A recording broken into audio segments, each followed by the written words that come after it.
There was a smell that lived in certain kitchens before the sun even thought about coming up. Bacon fat waking up in a black skillet, cornmeal hissing the second it hit hot grease, coffee boiling instead of dripping, because nobody owned a machine that dripped. If you grew up in a black household in the South before the 1970s, there's a good chance you woke up to that smell more mornings than you can count. And there's an even better chance you haven't smelled it in decades, because the woman who made it is gone and nobody wrote down exactly how she did it. Breakfast used to mean something. It wasn't a box you shook into a bowl. It was a woman standing over a stove before daylight, turning almost nothing into something that would carry a family clean through to lunch. It was proof, every single morning, that love could be made out of flour and grease and time when there wasn't money for much else. Today we're going back to that kitchen.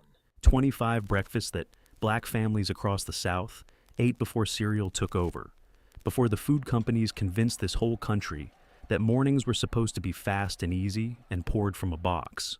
We're going to talk about where these dishes came from, what went into them, how a grandmother stretched a nickel further than it had any right to go, and why, one by one, these breakfasts started disappearing off the table.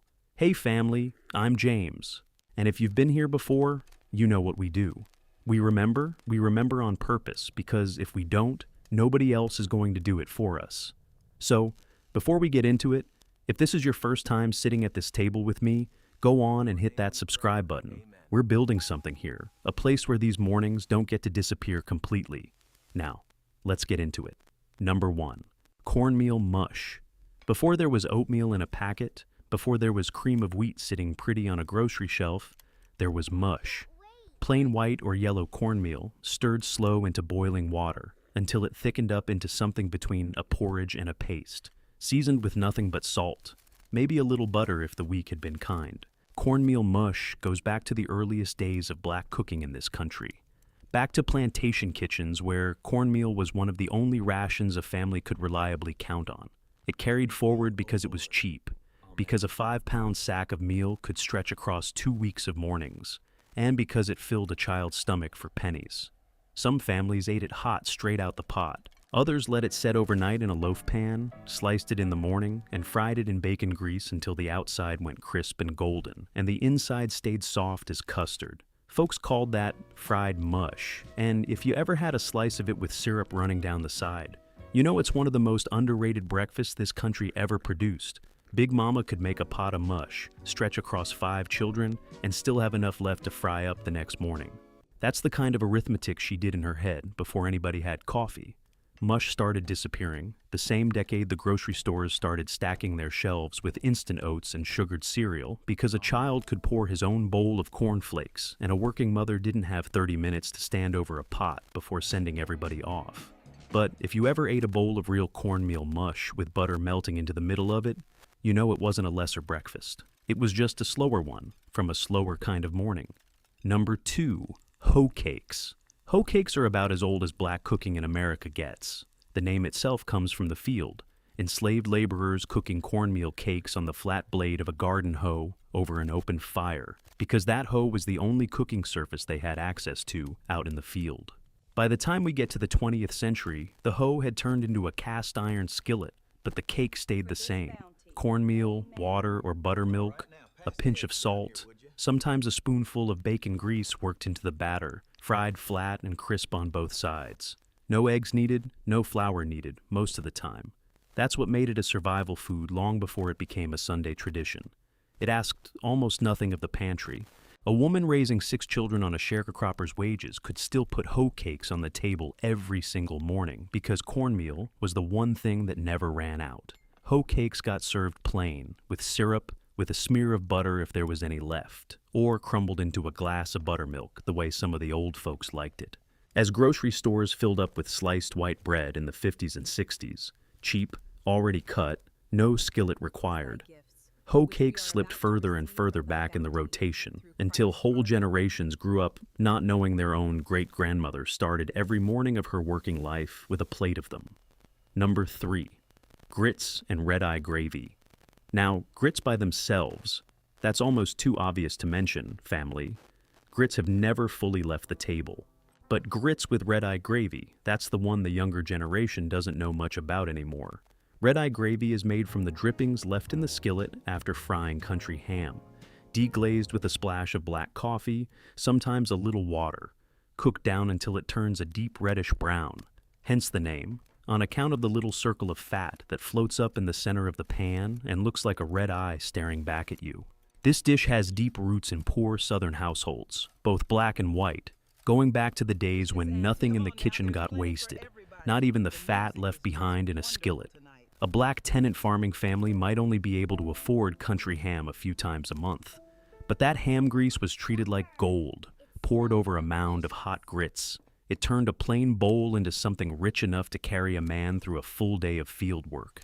The coffee in the gravy wasn't decoration either. Coffee was expensive, and using the last bit of it to stretch a gravy meant nothing got thrown away.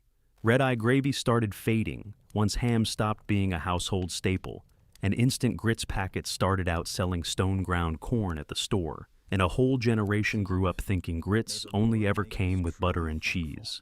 Number 4. Souse meat on biscuits. This one might make some of you wrinkle your nose, and that's alright, because Big Mama would tell you that wrinkling your nose at food is a luxury she never had. Souse meat, sometimes called hog head cheese, is made from the pig's head, feet, and sometimes ears, boiled down slow until the meat falls off the bone, seasoned heavy with vinegar, hot pepper, and spices, then packed into a loaf pan and chilled until it sets into a firm, jellied slice. This dish comes straight out of the nose-to-tail cooking tradition that black families in the South were forced into by necessity and turned into an art. When you're raising a family on what a hog slaughter provides, nothing gets wasted. Not the feet, not the head, not the ears.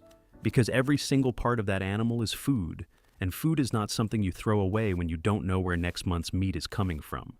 A cold slice of souse meat on a warm buttermilk biscuit was a common breakfast in households that had just done their fall hog killing, and it would keep in a cool spring house or icebox for weeks, giving a family protein through the winter without spending another dime at the store. Souse meat started disappearing off breakfast tables as home hog slaughtering itself disappeared, as families moved off the land and into cities, and as store-bought lunch meat became the easier, faster substitute.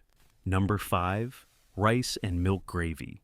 In parts of the Deep South, especially the Low Country, down around South Carolina and Georgia, rice was as much a breakfast staple as grits were further inland, because rice had been cultivated in that region since the earliest days of slavery. And black rice growing knowledge from West Africa is the very reason Carolina rice became a global commodity in the first place. A simple breakfast of leftover rice from the night before, warmed up and covered in a plain milk gravy made from flour, milk, butter, and a little salt and pepper, was common in households where rice was cheaper and more plentiful than wheat flour or cornmeal. It cost almost nothing. The rice was already cooked, the gravy took 5 minutes, and it filled a child's stomach with warm starch before a long day. Some families dressed it up with a fried egg on top when they had one to spare. As rice moved out of the daily breakfast rotation and became something served mainly at dinner, and as the Low Country's agricultural way of life gave way to industrialization, this quiet little breakfast slipped away almost without anybody noticing it was gone. Now, I want you to think about something with me for a second, family. Every single one of these breakfasts we've talked about so far had one thing in common. They came from a kitchen where nothing got wasted, where a woman looked at what she had left and figured out how to turn it into something a family could sit down to. That's not poverty, family. That's mastery. And before we go any further, I want to hear from you. What's the one breakfast your grandmother made that you have never once been able to recreate the same way? Was it the Biscuits? Was it something with a name you don't even know how to spell? Drop it in the comments. I read every single one, and I promise you somebody else down in that comment section had the exact same thing on their table growing up. Number 6. Buttermilk biscuits from scratch, no recipe card in sight. Now family, I know biscuits haven't fully disappeared either, but the way Big Mama made them has. No measuring cups, no recipe written down anywhere. Flour scooped straight from the barrel, a well pressed into the center with her fist. Buttermilk poured in until the dough felt right, and it always felt right to her, because her hands had been doing it since she was 7 years old. Standing on a wooden crate next to her own mother's table, buttermilk was cheap, sometimes free if the family kept a cow, and lard or bacon grease made up the fat. Because butter was a luxury saved for company, those biscuits went up in a hot oven, or, in earlier decades, directly in a cast iron skillet set into the coals of a wood stove, and they came out with a crust the color of a new penny and a middle soft enough to soak up whatever you poured on top of it. Syrup, gravy, a smear of fig preserves put up the summer before. Scratch biscuits started disappearing, not because families stopped loving them, but because canned biscuits and, later, frozen biscuit dough promised the same result in a fraction of the time.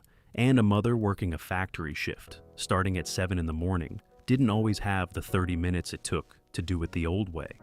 Number 7. Frayed fatback and eggs. Before bacon became the breakfast meat this whole country agreed on, fatback did a lot of that work in black southern households. Fatback is the fat from the pig's back, cured and salted, sliced thin and fried in its own grease until the edges curled and crisped. It cost far less than bacon or ham because it was considered a lesser cut by the folks who didn't need it to survive, which made it exactly the cut that families who did need it to survive could actually afford. Fried up alongside a couple of eggs, often just 1 or 2 eggs split between several children because eggs were sold or traded before they were eaten in some households that kept chickens. Fatback and eggs was a dependable, protein-heavy start to the day that cost only a few cents. The grease left behind never got poured out. It got saved in a coffee can by the stove and used again and again for cornbread, for greens, for the next morning's eggs. As fatback fell out of favor with a health-conscious post-war America and bacon became the default, and as families moved further from the farms that made curing your own pork practical, fatback quietly slid off the breakfast table. Number 8. Smoked neck bones and grits.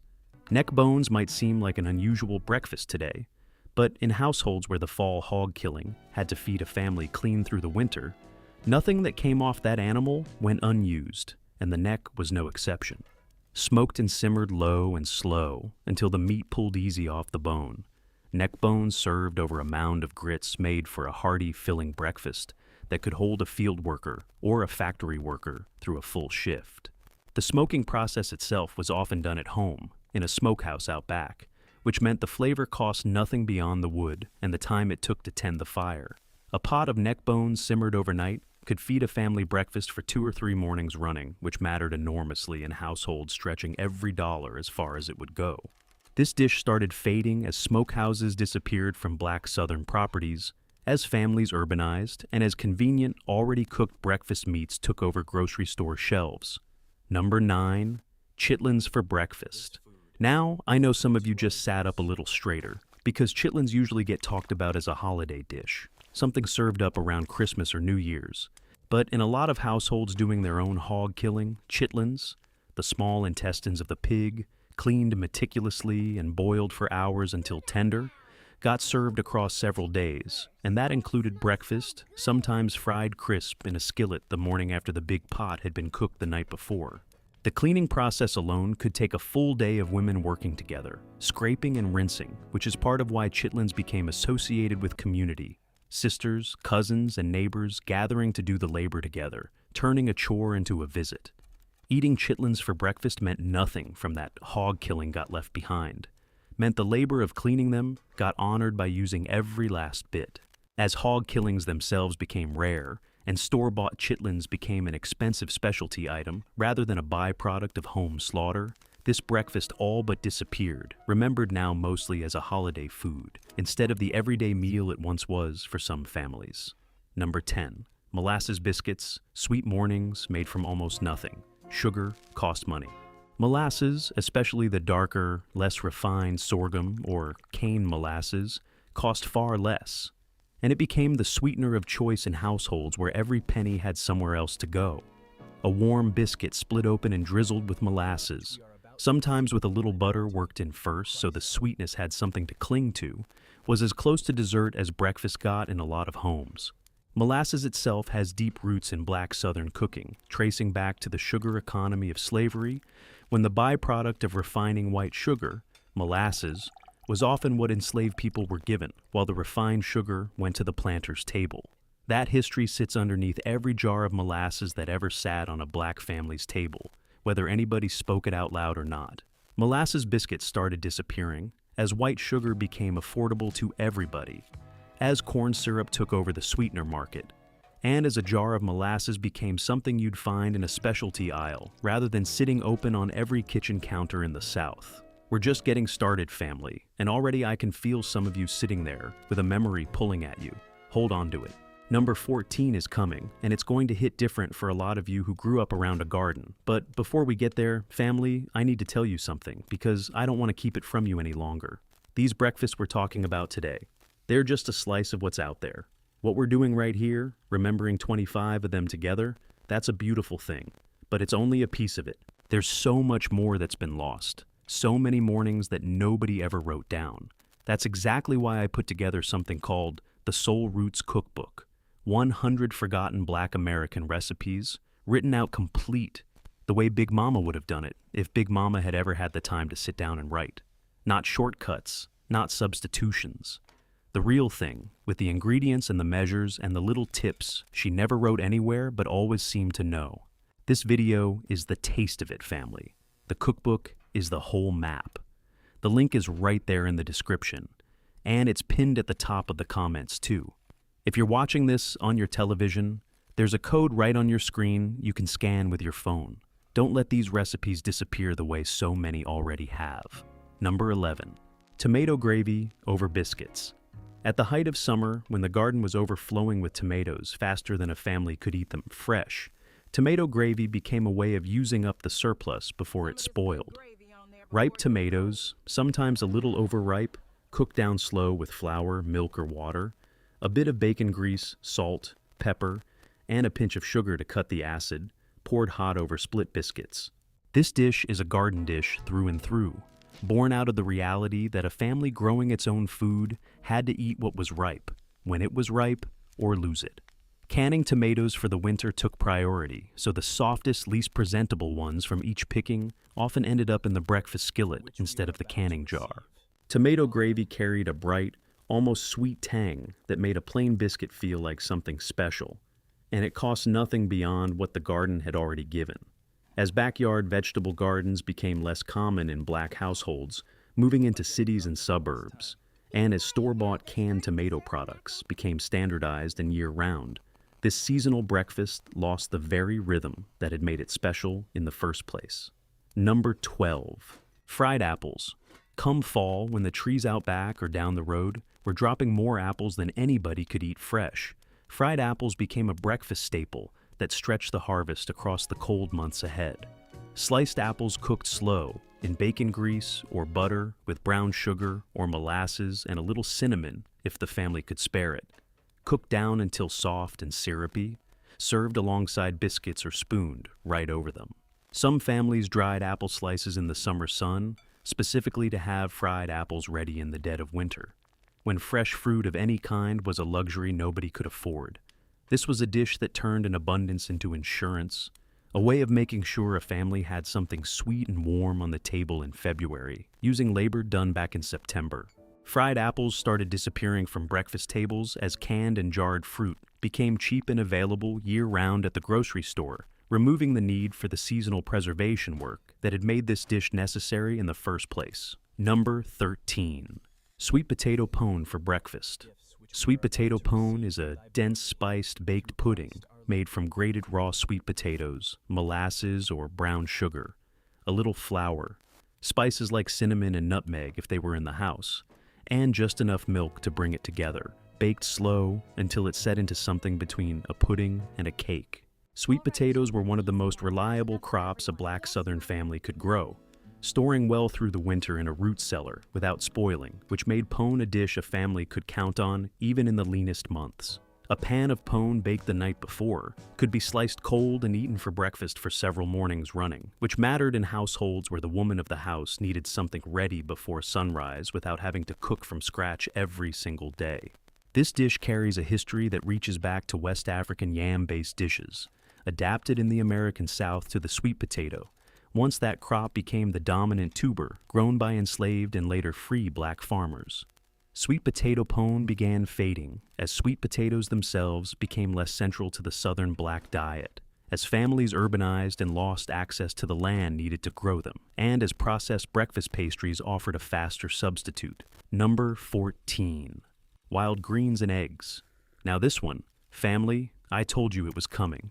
In early spring, before the garden had produced much of anything yet, families who knew the land went out and gathered wild greens. Poke salad, dandelion greens, wild mustard, whatever was pushing up through the ground first, and cooked them down quick with a little grease, then scrambled eggs right into the pot or served them alongside.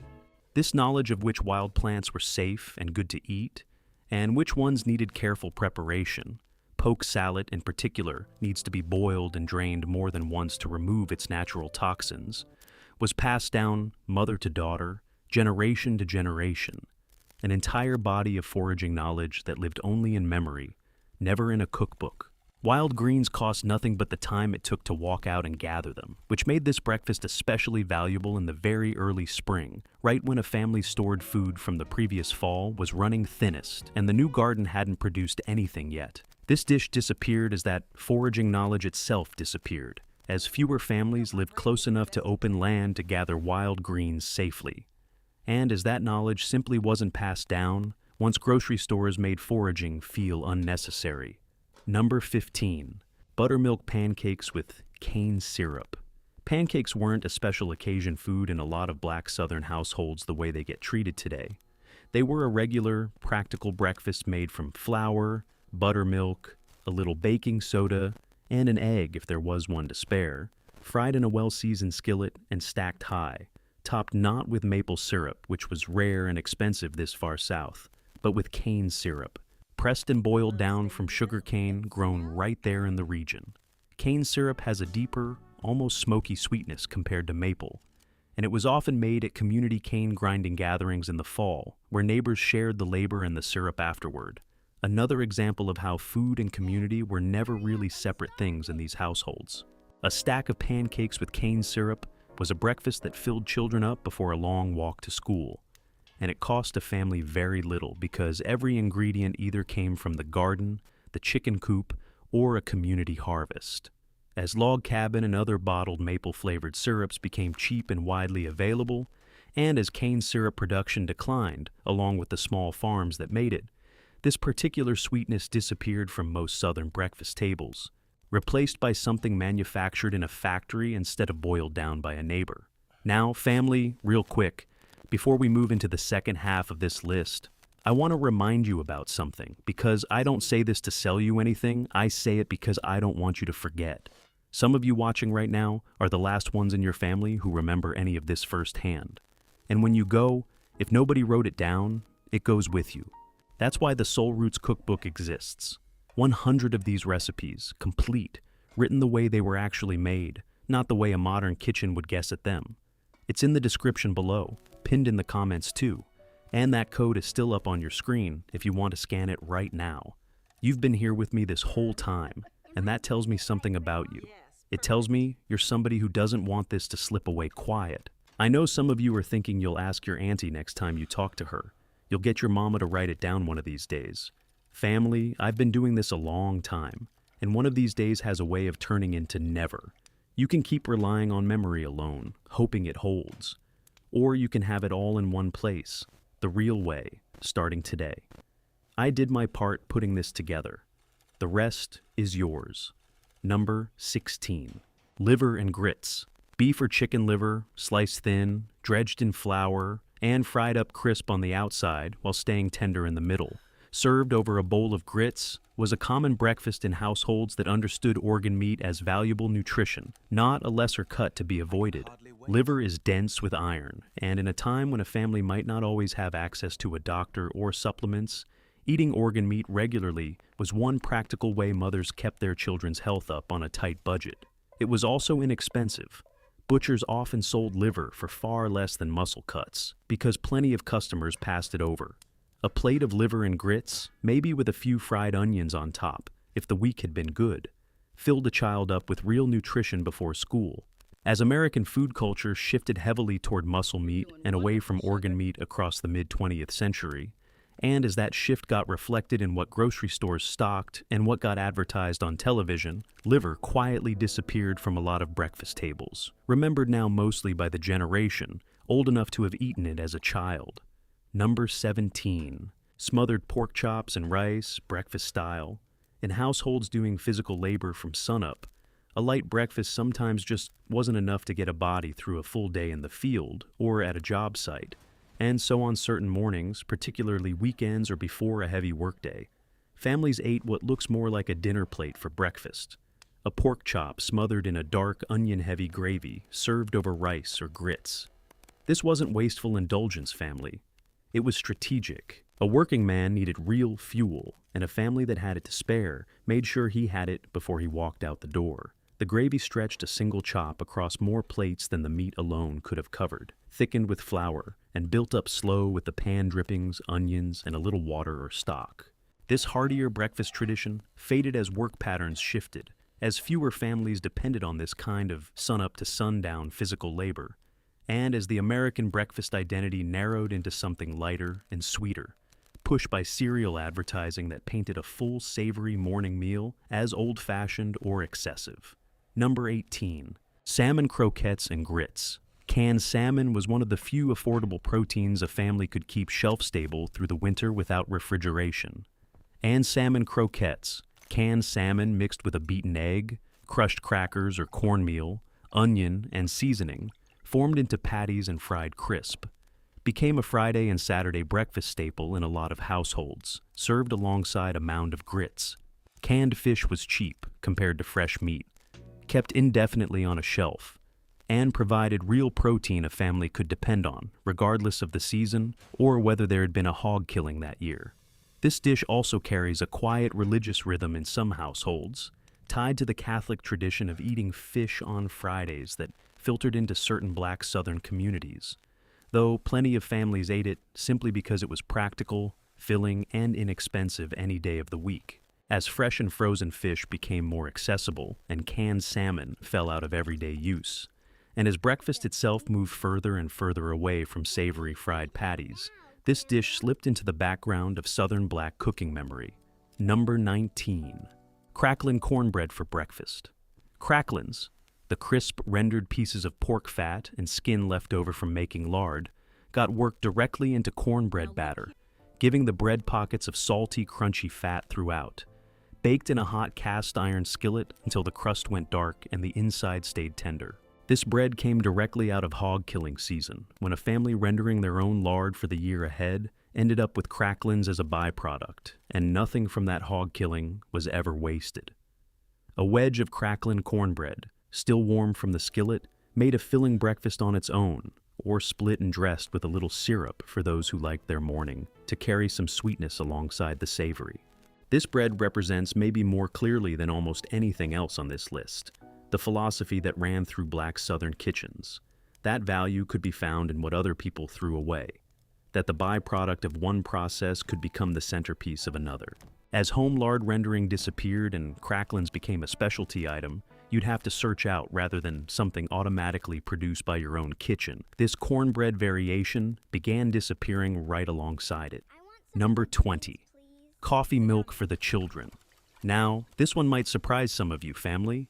In a lot of black Southern households, children were given what folks called coffee milk, a small amount of actual coffee, heavily diluted with warm milk and sweetened with sugar or syrup, served alongside breakfast the same way a glass of orange juice gets served today. Real undiluted coffee was considered an adult drink, but a splash of it in a cup of warm milk let a child feel included at the table, felt a little bit grown, without giving them a full cup of caffeine before school.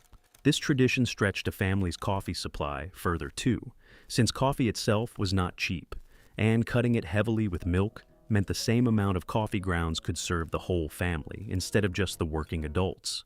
Coffee milk carried an emotional weight beyond its ingredients.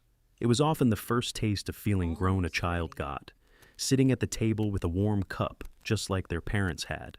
As orange juice became the standardized American breakfast drink through aggressive advertising in the mid-20th century, and as pediatric guidance shifted firmly against giving children any coffee at all, this small, warm tradition disappeared almost completely, remembered now mostly by folks old enough to recall being handed that first cup.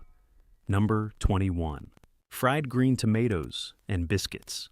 Before the first frost of fall, tomato plants would still be loaded with green, unripened fruit that was never going to have time to ripen on the vine.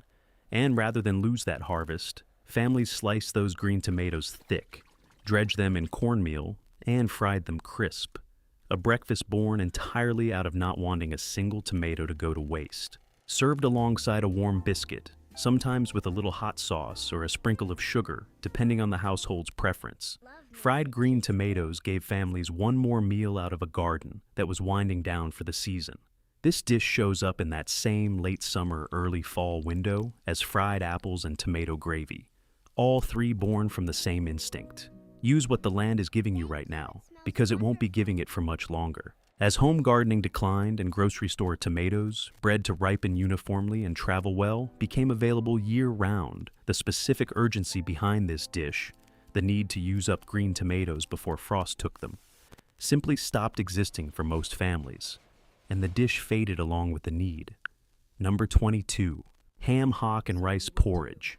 At the tail end of a ham, after most of the meat had been sliced off for other meals, the hock, that lower leg portion full of connective tissue, skin, and bits of meat still clinging to the bone, got simmered for hours in water until it released everything it had left to give. Then that broth got cooked down with rice into a thick, savory porridge. This was a breakfast built entirely from what most households would have already thrown away, turning the very last usable piece of a ham into one more meal, sometimes 2 or 3 more mornings' worth, for a family that needed every bit of nutrition it could find. The hock itself, once its meat had softened and pulled free, sometimes got shredded back into the porridge, so nothing at all went to waste. This dish represents that same nose-to-tail, waste-nothing philosophy we've talked about all through this list, applied right down to the very last inch of the ham bone. As ham became something families bought pre-sliced and boneless from the grocery store, the hock itself, and the resourcefulness required to use it, largely disappeared from Black Southern kitchens. Number 23. Egg bread, sopped in syrup and grease. Egg bread is a simple cornbread, made richer with extra eggs worked into the batter, baked until it came out closer to a cake in texture than a traditional dry cornbread. And it was often the version of cornbread saved specifically for breakfast, when a family wanted something a little more substantial than the plainer version served at dinner. A warm wedge of egg bread, torn apart and sopped straight in a little bacon grease left in the skillet or drizzled with syrup, made for a breakfast that tasted almost like a treat, despite costing barely anything beyond what was already in the kitchen. Extra eggs went into this bread, specifically on mornings when the family's hens had been laying well, which meant this particular breakfast carried its own small seasonal rhythm, tied directly to how the chickens were producing that week. As chicken keeping itself moved out of most Black households, relocating to cities, and as eggs became something bought by the dozen at a store rather than gathered from a coop out back, egg bread lost the very foundation that had made it special, and it slipped quietly off most family tables. We are almost there, family, and I need you to stay with me, because before we get to the very last one on this list, I want to ask you for something. If any of what we've talked about today brought something back for you, a smell, a sound, your grandmother's hands moving quick over a skillet, go on and hit that like button right now. Subscribe if you haven't already, because we do this every single week, and I don't want you missing a single one of these mornings we bring back together. And drop me a comment, family. Tell me the name of the person who made your breakfast growing up. Not the dish. The person. I want to read every single name. Number 24. Buttermilk and cornbread, crumbled together in a glass. This one is about as humble as breakfast gets, and that's exactly why it mattered. Leftover cornbread from the night before, crumbled up into a tall glass, cold buttermilk poured right on top, eaten with a spoon like a cereal. This was breakfast in households where there simply wasn't time or money for anything more elaborate on certain mornings, and it cost nothing beyond what was already sitting in the kitchen from the night before. Buttermilk and cornbread carries a tartness and a coolness that some folks still crave on a hot summer morning, and for children raised on it, that particular combination of textures, the soft crumble against the tang of the buttermilk, became one of the most quietly beloved breakfasts of their whole childhood, even though it looked, to an outsider, like almost nothing at all. This dish disappeared for the simplest reason of all. Leftover cornbread itself became rare. Once cornbread stopped being an everyday staple baked fresh most nights of the week, and once white bread from the store became the default. When the cornbread disappeared from dinner, this breakfast disappeared right along with it, quiet as it had always been. Number 25, the whole Sunday spread, and the woman who made it happen. And here we are, family, at the last one. And this one isn't really one dish, it's all of them. Together, on the one morning of the week, a family could afford to make breakfast an event instead of a necessity. Sunday mornings before church, the table filled up. A platter of biscuits, a bowl of grits with butter melting a slow yellow pool in the center, a skillet of fried fatback or ham, eggs scrambled soft, a jar of preserves put up the summer before, maybe fried apples if it was the season, and coffee. Real coffee this time, strong, poured for the grown folks while the children got their little cup of coffee milk. And standing at the center of all of it, the whole time, was a woman who had been up since before the sun to make sure her family sat down to that table looking like they had everything in the world, even on weeks when they had almost nothing. She wasn't just feeding her family that morning. She was getting them ready for church, for the week, for the idea that no matter what Monday through Saturday had taken out of them, Sunday morning they were going to sit at a table that looked like it belonged to people who mattered. And after everybody else had a full plate, she'd sit down last, take whatever was left, and eat it like it was the finest meal she'd ever had. Because in a way, for her, it was the one meal all week she got to eat sitting down, surrounded by everybody she'd worked so hard to feed. Family, that's 25. And I hope by now you understand this was never really just about breakfast. Every single one of these dishes came out of the same place. A woman looking at what little she had and deciding every single morning that her family was going to eat well, regardless. That's not something cereal ever taught anybody. You can't pour that out of a box. What got lost when these breakfasts disappeared wasn't just a set of recipes. It was a whole way of showing love before the sun even came up. A discipline and a devotion that most of us didn't even know we were witnessing at the time. We just knew we were hungry, and then, somehow, we weren't. If your grandmother made you any one of these dishes, I hope this brought her back to you for a few minutes today. And if you never got to have a morning like this, I hope you understand now what it meant to the people who did. Share this one with somebody in your family who still remembers standing on a stool next to that stove, watching it happen and not understanding yet how much work was in it. They need to hear that somebody's still paying attention. Subscribe, because next time, we're going somewhere just as real as today. I'll see you next time, family.